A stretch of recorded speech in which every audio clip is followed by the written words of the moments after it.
Thomas Lind faded out of life as quietly and unobtrusively as he had lived it. His wife was a tender, patient, unwearied nurse. Sometimes Rachel had been a little hard on her Thomas in health, when his slowness or meekness had provoked her, but when he became ill no voice could be lower, no hand more gently skillful, no vigil more uncomplaining. "You've been a good wife to me, Rachel," he once said simply, when she was sitting by him in the dusk, holding his thin, blanched old hand in her work-hardened one. "A good wife. I'm sorry I ain't leaving you better off, but the children will look after you. They're all smart, capable children, just like their mother. A good mother, a good woman." He had fallen asleep then, and the next morning, just as the white dawn was creeping up over the pointed firs in the hollow, Marilla went softly into the east gable and wakened Anne. "Anne, Thomas Lind is gone, the hired boy just brought the word. I'm going right down to Rachel." On the day after Thomas Lind's funeral, Marilla went about Green Gables with a strangely preoccupied air. Occasionally she looked at Anne, seemed on the point of saying something, then shook her head and buttoned up her mouth. After tea she went down to see Mrs. Rachel, and when she returned she went to the east gable, where Anne was correcting school exercises. "How is Mrs. Lind tonight?" asked the latter. "She's feeling calmer and more composed," answered Marilla, sitting down on Anne's bed, a proceeding which betokened some unusual mental excitement, for in Marilla's code of household ethics to sit on a bed after it was made up was an unpardonable offense. "But she's very lonely. Eliza had to go home today. Her son isn't well and she felt she couldn't stay any longer. When I've finished these exercises I'll run down and chat a while with Mrs. Lind," said Anne. "I had intended to study some Latin composition tonight, but it can wait." "I suppose Gilbert Blythe is going to college in the fall," said Marilla jerkily. "How would you like to go too, Anne?" Anne looked up in astonishment. "I would like it, of course, Marilla. But it isn't possible." "I guess it can be made possible. I've always felt that you should go. I've never felt easy to think you were giving it all up on my account. But Marilla, I've never been sorry for a moment that I stayed home. I've been so happy. Oh, these past 2 years have just been delightful." "Oh, yes, I know you've been contented enough. But that isn't the question exactly. You ought to go on with your education. You've saved enough to put you through 1 year at Redmond, and the money the stock brought in will do for another year, and there's scholarships and things you might win." "Yes, but I can't go, Marilla. Your eyes are better, of course, but I can't leave you alone with the twins. They need so much looking after." "I won't be alone with them. That's what I meant to discuss with you. I had a long talk with Rachel tonight. Anne, she's feeling dreadful bad over a good many things. She's not left very well off.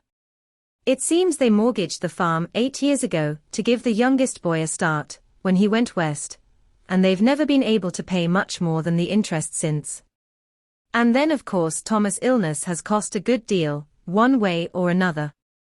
The farm will have to be sold and Rachel thinks there'll be hardly anything left after the bills are settled.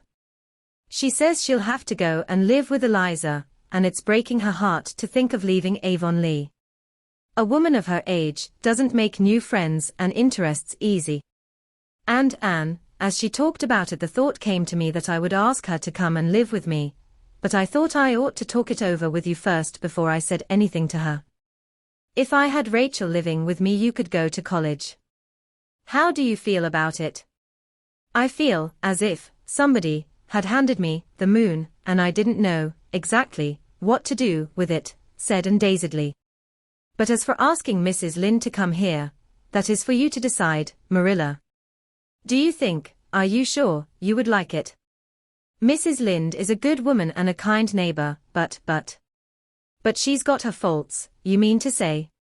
"Well, she has, of course. But I think I'd rather put up with far worse faults than see Rachel go away from Avonlea. I'd miss her terrible. She's the only close friend I've got here, and I'd be lost without her. We've been neighbors for 4 to 5 years and we've never had a quarrel, though we came rather near it that time you flew at Mrs. Rachel for calling you homely and red-haired. Do you remember, Anne? I should think I do, said Anne ruefully. People don't forget things like that. How I hated poor Mrs. Rachel at that moment. And then that apology you made her. Well, you were a handful, in all conscience, Anne. I did feel so puzzled and bewildered how to manage you. Matthew understood you better. Matthew understood everything, said Anne softly, as she always spoke of him. Well, I think it could be managed so that Rachel and I wouldn't clash at all. It always seemed to me that the reason two women can't get along in one house is that they try to share the same kitchen and get in each other's way. Now, if Rachel came here, she could have the north gable for her bedroom and the spare room for a kitchen, as well as not, for we don't really need a spare room at all. She could put her stove there and what furniture she wanted to keep, and be real comfortable and independent. She'll have enough to live on, of course. Her children'll see to that, so all I'd be giving her would be house room. Yes, Anne, far as I'm concerned I'd like it. Then ask her, said Anne promptly. I'd be very sorry myself to see Mrs. Rachel go away. And if she comes, continued Marilla, you can go to college as well as not. She'll be company for me and she'll do for the twins what I can't do, so there's no reason in the world why you shouldn't go. Anne had a long meditation at her window that night. Joy and regret struggled together in her heart. She had come at last, suddenly and unexpectedly, to the bend in the road, and college was around it, with 100 rainbow hopes and visions, but Anne realized as well that when she rounded that curve she must leave many sweet things behind, all the little simple duties and interests which had grown so dear to her in the last 2 years, and which she had glorified into beauty and delight by the enthusiasm she had put into them. She must give up her school, and she loved every one of her pupils, even the stupid and naughty ones. The mere thought of Paul Irving made her wonder if Redmond was such a name to conjure with after all. I've put out a lot of little roots these 2 years, and told the moon, and when I'm pulled up they're going to hurt a great deal. But it's best to go, I think, and as Marilla says, there's no good reason why I shouldn't. I must get out all my ambitions and dust them. Anne sent in her resignation the next day, and Mrs. Rachel, after a heart-to-heart talk with Marilla, gratefully accepted the offer of a home at Green Gables. She elected to remain in her own house for the summer, however. The farm was not to be sold until the fall and there were many arrangements to be made. I certainly never thought of living as far off the road as Green Gables, sighed Mrs. Rachel to herself. But really, Green Gables doesn't seem as out of the world as it used to do, and has lots of company and the twins make it real lively. And anyhow, I'd rather live at the bottom of a well than leave Avonlea. These two decisions being noised abroad speedily ousted the arrival of Mrs. Harrison in popular gossip. Sage heads were shaken over Marilla Cuthbert's rash step in asking Mrs. Rachel to live with her. People opined that they wouldn't get on together. They were both too fond of their own way, and many doleful predictions were made, none of which disturbed the parties in question at all. They had come to a clear and distinct understanding of the respective duties and rights of their new arrangements, and meant to abide by them. I won't meddle with you nor you with me, Mrs. Rachel had said decidedly, and as for the twins, I'll be glad to do all I can for them, but I won't undertake to answer Davy's questions, that's what. I'm not an encyclopedia, neither am I a Philadelphia lawyer. You'll miss Anne for that. Sometimes Anne's answers were about as queer as Davy's questions, said Marilla dryly. The twins will miss her and no mistake, but her future can't be sacrificed to Davy's thirst for information. When he asks questions I can't answer, I'll just tell him children should be seen and not heard. That was how I was brought up, and I don't know, but what it was just as good a way as all these newfangled notions for training children. Well, Anne's methods seem to have worked fairly well with Davy, said Mrs. Lynde smilingly. He is a reformed character, that's what. He isn't a bad little soul, conceded Marilla. I never expected to get as fond of those children as I have. Davy gets round you somehow, and Dora is a lovely child, although she is, kind of monotonous. Exactly, supplied Mrs. Rachel. Like a book where every page is the same, that's what. Dora will make a good, reliable woman, but she'll never set the pond on fire. Well, that sort of folks are comfortable to have round, even if they're not as interesting as the other kind. Gilbert Blythe was probably the only person to whom the news of Anne's resignation brought unmixed pleasure. Her pupils looked upon it as a sheer catastrophe. Annetta Bell had hysterics when she went home. Anthony Pye fought two pitched and unprovoked battles with other boys by way of relieving his feelings. Barbara Shaw cried all night. Paul Irving defiantly told his grandmother that she needn't expect him to eat any porridge for a week. "I can't do it, Grandma," he said. "I don't really know if I can eat anything. I feel as if there was a dreadful lump in my throat. I'd have cried coming home from school if Jake Donnell hadn't been watching me. I believe I will cry after I go to bed. It wouldn't show on my eyes tomorrow, would it? And it would be such a relief. But anyway, I can't eat porridge. I'm going to need all my strength of mind to bear up against this, Grandma, and I won't have any left to grapple with porridge. Oh Grandma, I don't know what I'll do when my beautiful teacher goes away. Milty Bolter says he bets Jane Andrews will get the school. I suppose Miss Andrews is very nice. But I know she won't understand things like Miss Shirley." Diana also took a very pessimistic view of affairs. "It will be horribly lonesome here next winter," she mourned, one twilight when the moonlight was raining airy silver through the cherry boughs and filling the east gable with a soft, dreamlike radiance in which the two girls sat and talked, and on her low rocker by the window, Diana sitting Turk fashion on the bed. "You and Gilbert will be gone, and the Allens too. They are going to call Mr. Allen to Charlottetown, and of course he'll accept. It's too mean. We'll be vacant all winter, I suppose, and have to listen to a long string of candidates, and half of them won't be any good. I hope they won't call Mr. Baxter from East Grafton here, anyhow," said Anne decidedly. "He wants the call, but he does preach such gloomy sermons. Mr. Bell says he's a minister of the old school, but Mrs. Lynde says there's nothing whatever the matter with him but indigestion. His wife isn't a very good cook, it seems, and Mrs. Lynde says that when a man has to eat sour bread 2 weeks out of 3 his theology is bound to get a kink in it somewhere. Mrs. Allen feels very badly about going away. She says everybody has been so kind to her since she came here as a bride that she feels as if she were leaving lifelong friends. And then, there's the baby's grave, you know.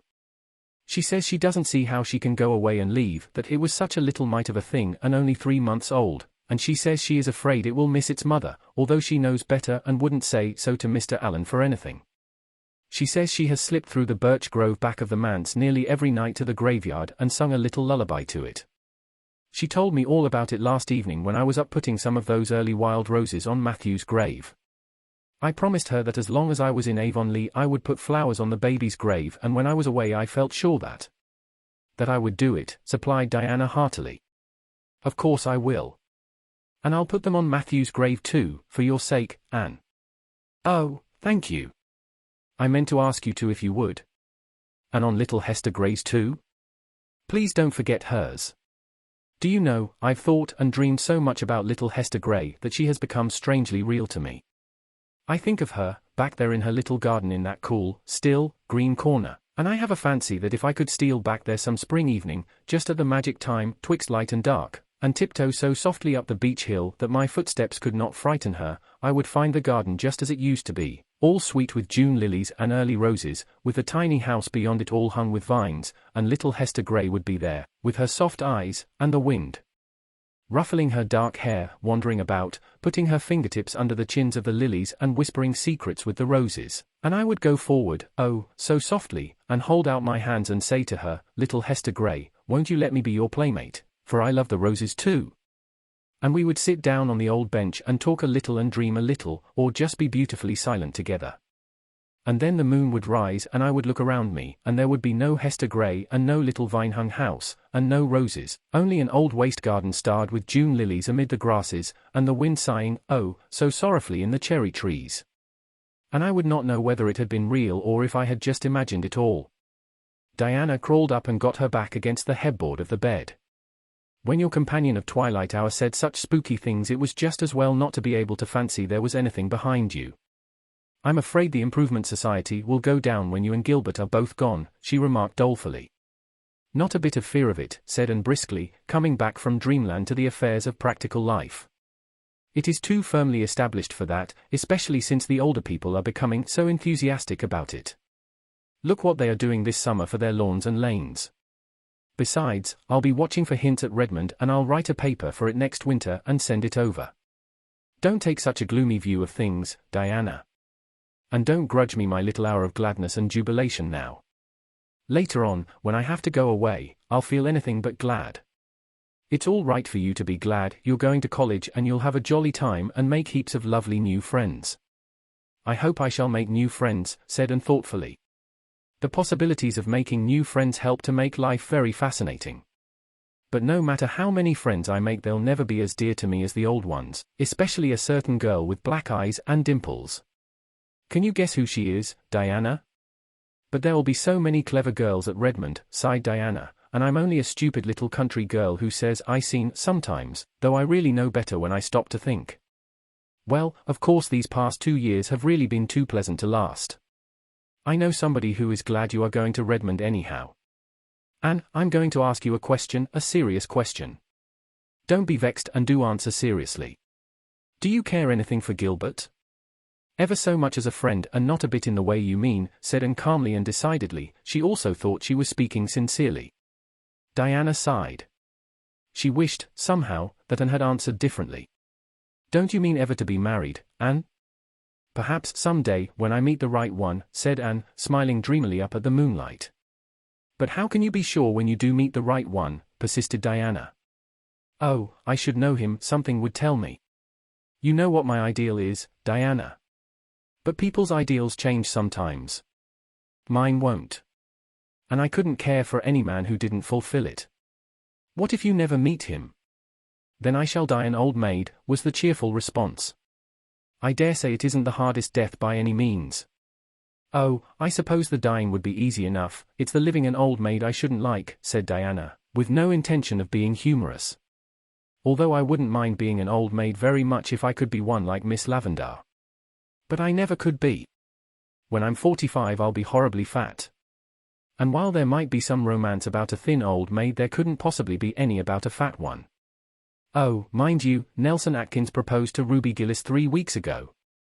Ruby told me all about it. She says she never had any intention of taking him, because anyone who married him will have to go in with the old folks, but Ruby says that he made such a perfectly beautiful and romantic proposal that it simply swept her off her feet. But she didn't want to do anything rash, so she asked for a week to consider, and 2 days later she was at a meeting of the sewing circle at his mother's, and there was a book called The Complete Guide to Etiquette, lying on the parlor table. Ruby said she simply couldn't describe her feelings when in a section of it headed, The Deportment of Courtship and Marriage, she found the very proposal Nelson had made, word for word.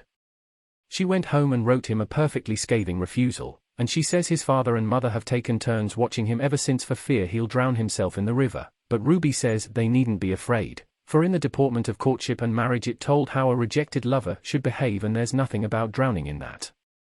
And she says Wilbur Blair is literally pining away for her, but she's perfectly helpless in the matter. And made an impatient movement.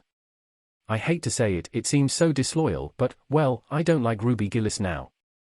I liked her when we went to school in Queens together, though not so well as you and Jane, of course. But this last year at Carmody she seems so different, so. I know, nodded Diana. It's the Gillis coming out in her, she can't help it. Mrs. Lynde says that if ever a Gillis girl thought about anything but the boys, she never showed it in her walk and conversation. She talks about nothing but boys and what compliments they pay her, and how crazy they all are about her at Carmody. And the strange thing is, they are, too, Diana admitted this somewhat resentfully. Last night when I saw her in Mr. Blair's store she whispered to me that she'd just made a new mash. I wouldn't ask her who it was, because I knew she was dying to be asked. Well, it's what Ruby always wanted, I suppose. You remember even when she was little she always said she meant to have dozens of beaux when she grew up and have the very gayest time she could before she settled down. She's so different from Jane, isn't she? Jane is such a nice, sensible, ladylike girl. Dear old Jane is a jewel, agreed Anne, but, she added, leaning forward to bestow a tender pat on the plump, dimpled little hand hanging over her pillow, there's nobody like my own Diana after all. Do you remember that evening we first met, Diana, and swore eternal friendship in your garden? We've kept that oath. I think we've never had a quarrel nor even a coolness. I shall never forget the thrill that went over me the day you told me you loved me. I had had such a lonely, starved heart all through my childhood. I'm just beginning to realize how starved and lonely it really was. Nobody cared anything for me or wanted to be bothered with me. I should have been miserable if it hadn't been for that strange little dream life of mine, wherein I imagined all the friends and love I craved. But when I came to Green Gables everything was changed. And then I met you. You don't know what your friendship meant to me. I want to thank you here and now, dear, for the warm and true affection you've always given me. And always, always will, sobbed Diana. I shall never love anybody, any girl, half as well as I love you. And if I ever do marry and have a little girl of my own I'm going to name her Anne.